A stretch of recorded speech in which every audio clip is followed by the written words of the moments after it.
Hey you guys, today we're going to talk about the power of contour. So contour can be a little bit scary, I get it, but it doesn't have to be.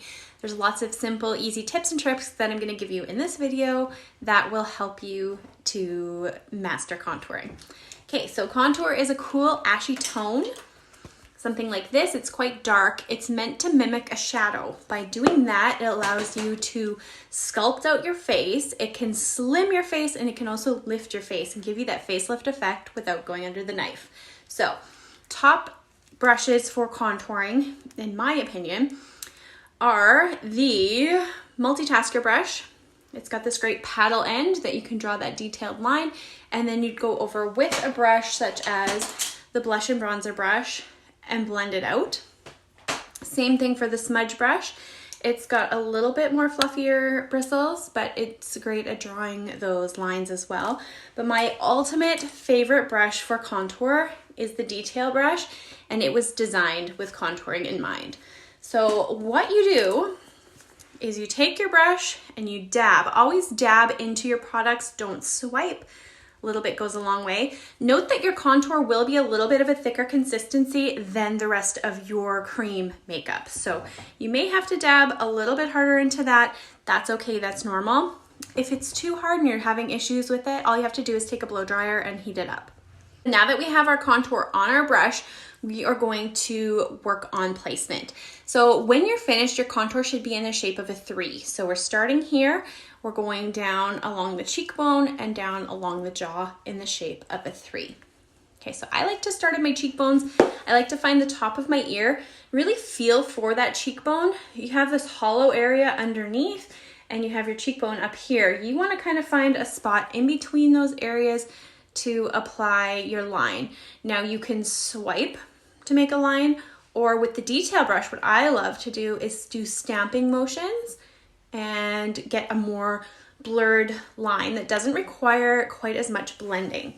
Okay, I don't want to go in any further than my pupil, sometimes even not that far. Okay, go, and then we're going to do our jaw. So I'm going to add some definition to this. You can see I lack a lot of definition. I want to create the appearance of a shadow. So I'm going to start under my ear and I'm just going to stamp along that jawline. And there you can see that just created that definition that I was lacking. You can take whatever's left on your contour and pull it down if you have kind of a double chin like I do, and create that little bit of shadow. This is the only contour that you want to blend downward. You want to blend it down into your neck. Though all of your other contour you want to blend upward to give you that facelift effect. Next, we're going to go to forehead. So I have a large forehead, you may not. So what you want to do is take your fingers, find your knuckles and find the peaks in your brow. Put your knuckle on each peak of your brow and create a triangle.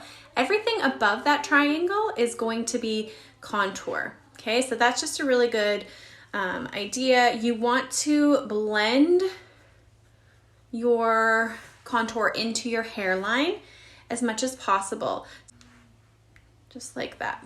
Okay, so that is the basics of contour. We're gonna take it up a notch in a bit, but I'm gonna go ahead and I'm gonna do my makeup on this half of my face, and then I'm gonna go ahead and not use contour on this side of the face so that you can see the difference.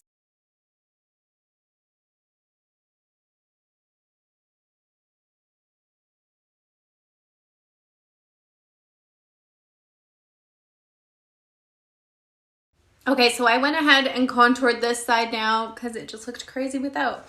And now I'm going to show you a little bit more of the finer details of contour, okay? So for that, I'm going to take my multitasker brush and I'm going to add a little bit of contour underneath my lip to create a bit of a pout. So if you look at my lips now, they're very small.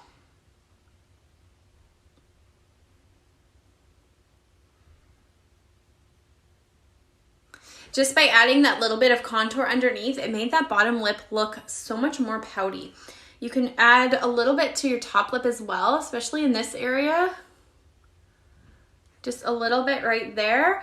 That is going to help give your lip kind of an upturned look and make it look a little bigger as well.